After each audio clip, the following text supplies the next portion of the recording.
Halo guys, aku mau bercerita tentang salah satu buku, yaitu yang berjudul Breaking the Habit of Being Yourself, karyanya Dr. Joe Dispenza. Salah satu buku yang menjelaskan tentang bagaimana cara memprogram ulang pikiran untuk kesuksesan dan kebahagiaan, atau singkatnya melakukan perubahan gitu. Dalam buku ini, Dr. Joe Dispenza menggabungkan fisika kuantum, neuroscience, kimia otak, biologi, dan genetika untuk menunjukkan pada kita sebenarnya apa sih yang bisa kita capai sebagai manusia, sebagai orang, demi memenuhi potensi sejatinya gitu dah. Dan tidak hanya pengetahuan teoritis saja yang bisa kita dapatkan dalam buku ini, tetapi juga kita bisa memperoleh metode praktis untuk menciptakan perubahan yang terukur dalam hidup kita. Nah, langsung saja guys, pertama-tama dalam buku ini itu terdiri dari 3 bagian. Nah, pada bagian pertama yang sangat unik dan menarik sekali itu membahas tentang sains tentang Anda.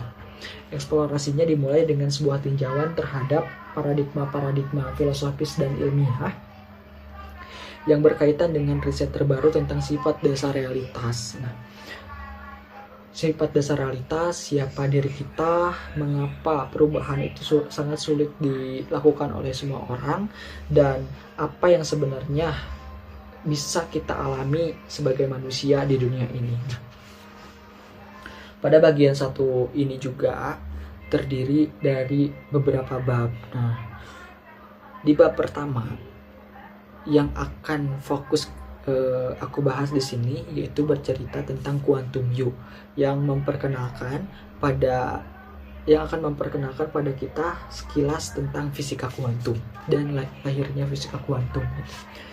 Langsung saja, apa sih fisika kuantum itu? Nah, para fisikawan terdahulu membagi dunia menjadi materi dan pikiran, dan setelah itu kemudian materi dan energi.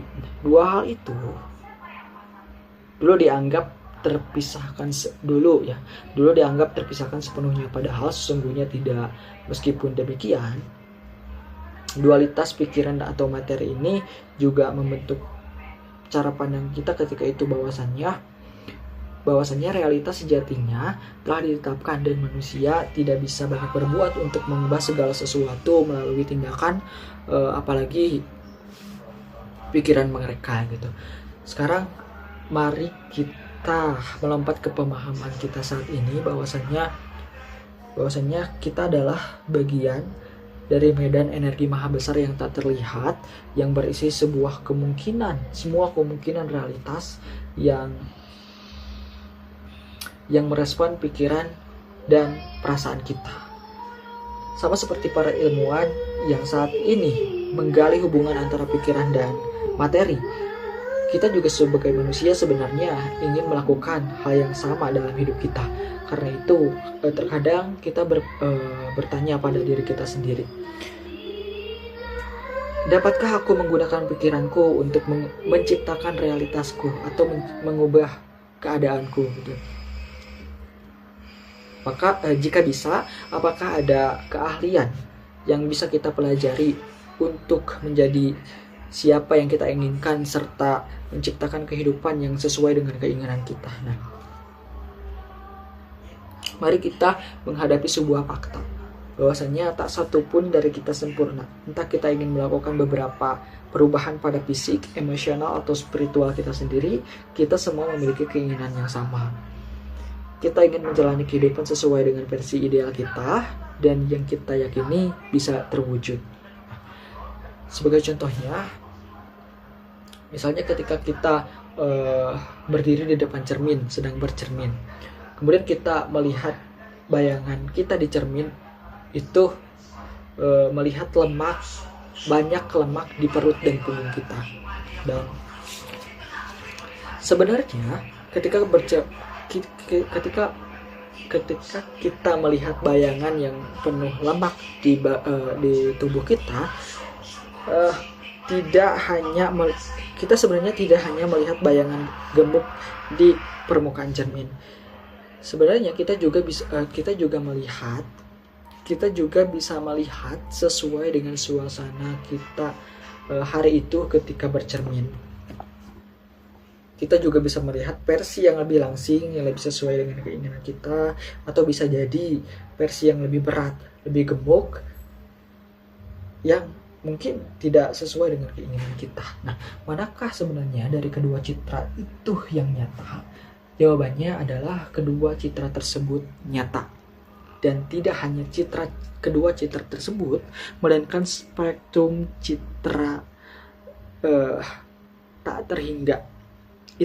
Interval citra tak terhingga, mulai dari positif sampai dari positif hingga negatif. Nah, artinya banyak kemungkinan ketika kita melihat bayangan, ketika kita bercermin, itu tidak hanya gemuk ataupun langsing, masih banyak kemungkinan lain gitu, sesuai dengan suasana hati kita pada hari itu gitu. Agar kita memahami masalah ini, kita harus meruntuhkan pemahaman kuno tentang sifat dasar realitas dan menggantinya dengan yang baru. Agar bisa berubah, kita harus sampai pada pemahaman baru tentang diri sendiri dan dunia, tentang sifat dasar realitas tadi ya. Sehingga dengan demikian kita bisa merengkuh pengetahuan baru dan memiliki pengalaman baru. Ada satu hal yang membuat perubahan itu sangat sulit dilakukan oleh semua orang gitu, yaitu masa lalu dan mungkin kejadian-kejadian yang terjadi di masa lalu. Salah satunya adalah kekurangan di masa lalu mengarah pada satu hal, yaitu bahwasannya kita itu belum bisa berkomitmen pada diri kita sendiri untuk hidup dengan kebenaran bahwa pikiran kita itu sebenarnya memiliki konsekuensi yang sangat besar atau pengaruh yang sangat besar sehingga kita bisa menciptakan realitas kita sendiri, atau kita bisa menciptakan kenyataan kita sendiri. Nah, faktanya adalah kita semua itu diberkati, bahwasannya kita semua bisa memiliki keuntungan atau pengaruh tadi, konsekuensi tadi dari setiap usaha-usaha konstruktif kita. Kita juga sebenarnya tak perlu terus-menerus terjebak dalam masa lalu atau dalam realitas kita saat ini. Sebaliknya, bahkan kita semua bisa menciptakan realitas baru kapanpun dan dimanapun. Kita semua memiliki kemampuan itu, karena baik dalam keadaan susah maupun senang, sebenarnya pikiran-pikiran kita itu mampu mempengaruhi pikiran kita. Saya yakin Anda pernah mendengar itu sebelumnya, kata buku ini. Tetapi saya bertanya, apakah sebagian besar orang benar-benar meyakini pernyataan tersebut hingga pada level emosi yang mendalam? Nah, jika benar-benar menerima pernyataan tersebut bahwa pikiran kita mampu menciptakan efek yang nyata dalam kehidupan kita, tidakkah kita akan selalu berusaha agar tidak memikirkan sesuatu yang tidak sesuai dengan keinginan kita, yang tidak sesuai dengan keharapan kita, atau yang tak ingin kita alami?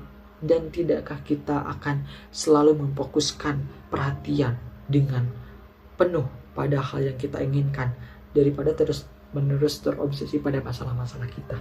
Nah, maka dari itu, untuk mengubah hidup kita harus mengubah juga keyakinan kita tentang sifat dasar realitas tadi. Dalam buku ini akan mengubah pandangan kita tentang cara dunia bekerja, meyakinkan kita bahwa diri kita lebih penuh daya pada apa yang kita ketahui. Juga akan menginspirasi kita untuk melakukan dan mendemonstrasikan pemahaman bahwa apa yang kita pikirkan itu sangat berpengaruh. Apa yang kita pikirkan dan yakin itu sangat berefek dan berpengaruh besar pada dunia kita atau kenyataan kita atau realitas kita. Kecuali kecuali kita mengubah cara pandang terhadap realitas kita saat ini. Perubahan apapun dalam hidup kita akan selalu serampangan dan bersifat sementara. Kita harus merombak pikiran kita tentang bagaimana dan mengapa segala sesuatu terjadi demi mendapatkan hasil yang kita inginkan. Nah, untuk melakukannya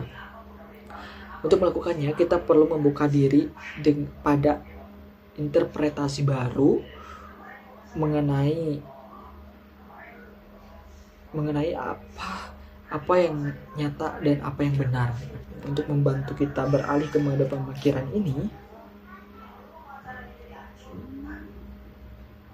ini dan mulai menciptakan kehidupan yang kita pilih, kita akan mulai dengan pembahasan tentang kosmologi atau sebuah studi tentang struktur dan dinamika alam semesta. Bab ini akan menguji kesediaan kita untuk meninggalkan ide-ide yang telah terprogram dalam diri kita selama bertahun-tahun di level sadar dan bawah sadar. Artinya ide-ide yang telah terprogram yang sudah menjadi kebiasaan kita sebelumnya. Tetap kita ingin mengubah, masalahnya itu bagaimana cara mengubah hal itu. Setelah kita meraih konsepsi baru tentang kekuatan-kekuatan dan elemen-elemen fundamental yang mendasari realitas, konsepsi baru itu tidak akan cocok dengan persepsi lama yang linear saat ini. Bahkan ketika kita menganut pandangan baru ini, penampilan luar kita saat ini sebagai manusia juga akan berubah. Kita berharap kita tak lagi menjadi pribadi yang sama seperti kita yang dulu atau seperti ketika kita memulai. Menghubungkan titik-titik di antara dunia fisik yang bisa diamati dan dunia pikiran di dalam batin selalu menghadirkan tantangan bagi para ilmuwan dan filosof. Bagi sebagian besar dari kita, bahkan saat ini, pikiran terlihat memiliki sedikit efek atau tak bisa diukur dalam dunia materi. Meskipun barangkali kita setuju bahwa dunia materi menciptakan konsekuensi-konsekuensi yang mempengaruhi pikiran kita. Pertanyaannya, bagaimana bisa pikiran kita menghasilkan perubahan fisik yang mempengaruhi hal-hal yang solid dalam hidup kita? Pikiran dan materi tampak terpisah. Demikianlah.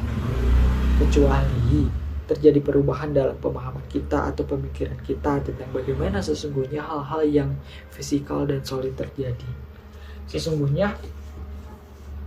Sebenarnya telah terjadi perubahan pemahaman sejak dulu.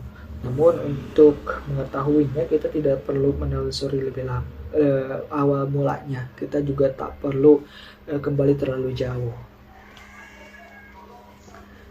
Seperti anggapan banyak sejarawan tentang masa modern bahwasanya umat manusia meyakini bahwa sifat dasar alam semesta itu adalah teratur, bisa diprediksi, dan bisa dijelaskan gitu. Pertimbangan matematikawan dan filosof abad ke-17 yaitu René Descartes, salah satu pengembang banyak konsep yang masih memiliki relevansi dengan matematika dan bidang-bidang lain. Ingat satu pernyataan dia tentang aku berpikir maka aku ada. Itu bagus. Nah, meskipun demikian, jika diingat kembali, salah satu teorinya jelas mengandung lebih banyak bahaya daripada manfaat. Yaitu Descartes adalah pendukung model mekanistik alam semesta. Pandangannya terhadap alam semesta itu adalah bahwasannya alam semesta dikontrol oleh hukum-hukum yang bisa diprediksi. Namun, terkait pikiran manusia, Descartes menghadapi tantangan sesungguhnya. Yakni pikiran manusia mengandung terlalu banyak variabel sehingga tidak cocok dengan hukum apapun. Nah, ini sangat bertolak belakang dengan pandangan model mekanistik alam semesta tadi, bahwasanya alam semesta itu dikontrol oleh hukum-hukum yang bisa diprediksi, sedangkan manusia yang terlalu mengandung banyak variabel itu tidak cocok dengan hukum-hukum apapun. Nah, karena dia tak mampu menyatukan pemahamannya tentang dunia fisik dengan dunia pikiran, tetapi dia harus menjelaskan keduanya. Dengan begitu, Descartes melakukan nifty mind game atau sebuah permainan kata. Dia menyatakan bahwa pikiran tidaklah tunduk pada hukum-hukum dunia objektif dan fisik, sehingga pikiran sepenuhnya berada di luar batas-batas penyelidikan ilmiah. Kajian tentang materi masuk ke wilayah sains, always matter, never mind. Sementara pikiran adalah instrumen Tuhan atau lebih ke arah spiritual, sehingga kajian tentang pikiran berada di wilayah agama, always mind, never matter. Pada dasarnya, Descartes memulai sebuah sistem keyakinan atau belief system ini yang memaksakan dualitas antara pikiran dan materi. Namun selama ratusan tahun, pembagian itu diterima sebagai pemahaman tentang sifat dasar realitas. Nah, hal itu juga didukung dengan eksperimen dan teori-teori dari Sir Isaac Newton, salah satu matematikawan asal Inggris. Menurut model fisikawan Newtonian klasik, segala sesuatu dianggap solid. Sebagai contohnya, energi bisa dijelaskan sebagai sebuah daya untuk memindahkan objek atau untuk mengubah keadaan fisik sebuah materi. Tetapi seperti yang kita ketahui bahwasannya energi lebih dari sekedar daya dari luar yang terkait dengan hal-hal material. Energi adalah struktur utama dari segala sesuatu yang material dan sangat responsif terhadap pikiran. Descartes dan Newtonian ini membangun pola pikir bahwa jika realitas itu sebenarnya bekerja berdasarkan prinsip-prinsip mekanistik, maka sesungguhnya manusia itu tidak memiliki sedikit pun pengaruh pada hasilnya, sehingga seluruh realitas bisa ditentukan sebelumnya atau sudah ditentukan sebelumnya gitu. Berdasarkan pandangan tersebut, itu sangat mengherankan jika manusia berjuang dengan gagasan bahwa tindakan mereka penting, sangat penting. Tidakkah banyak dari kita sekarang ini masih sangat bekerja keras sampai hari ini, baik secara sadar maupun tidak, dengan asumsi bahwa manusia seringkali tak lebih dari sekedar korban. Karena keyakinan tersebut telah memegang kendali selama berabad-abad, maka diperlukan pemahaman atau pemikiran yang revolusioner yang diperlukan untuk melawan Descartes dan Newton. Nah, kemudian muncullah Einstein dan lahirnya fisika kuantum, salah satu bidang ilmu pengetahuan yang mampu mengubah sifat dasar realitas tadi yang dikembangkan oleh Newton dan Descartes gitu. Kira-kira 200 tahun setelah Newton, Albert Einstein menciptakan persamaan terkenalnya, yaitu E sama dengan mc kuadrat, yang menunjukkan bahwasannya energi dan materi pada dasarnya berhubungan hingga keduanya satu dan dianggap sama. Pada intinya, persamaan itu menunjukkan bahwa materi dan pikiran itu bisa saling dipertukarkan sepenuhnya. Nah, ini secara langsung bertentangan dengan Newtonian dan Descartes sangat jelas dan mendorong sebuah pemahaman baru tentang bagaimana alam semesta bekerja dan tentang sifat dasar realitas tadi gitu. Tetapi Einstein di sini bukanlah satu-satunya yang meruntuhkan pandangan terdahulu tentang sifat dasar realitas, tetapi dia sungguh sangat merobohkan fondasinya gitu, dan yang akhirnya berujung pada keruntuhan sebagian cara berpikir kita yang sempit dan kaku tentang sifat dasar realitas menurut Descartes dan Newton tadi, bahwasannya realitas itu bekerja berdasarkan prinsip-prinsip mekanistik tadi. Nah, teori-teorinya memantik eksplorasi tentang perilaku cahaya yang sangat membingungkan. Cahaya kadang-kadang bisa bersikap seperti gelombang, misalnya ketika berbelok di suatu sudut. Nah, cahaya juga di lain waktu bisa bersikap seperti partikel. Nah, bagaimana bisa cahaya menjadi gelombang bisa menjadi gelombang sekaligus partikel? Menurut pandangan Descartes dan Newton, itu sangat tidak mungkin bisa terjadi karena sebuah fenomena itu tidak bisa satu dalam penampilannya satu kali. Dengan cepat menjadi jelas bahwa model dualistik Cartesian dan Newtonian tadi sangat cacat pada level paling dasar dari segala sesuatu, level subatomic. Subatomic merujuk pada bagian-bagian elektron, proton, neutron, dan seterusnya yang menyusun atom, sehingga dengan demikian menjadi blok-blok penyusun semua hal fisik.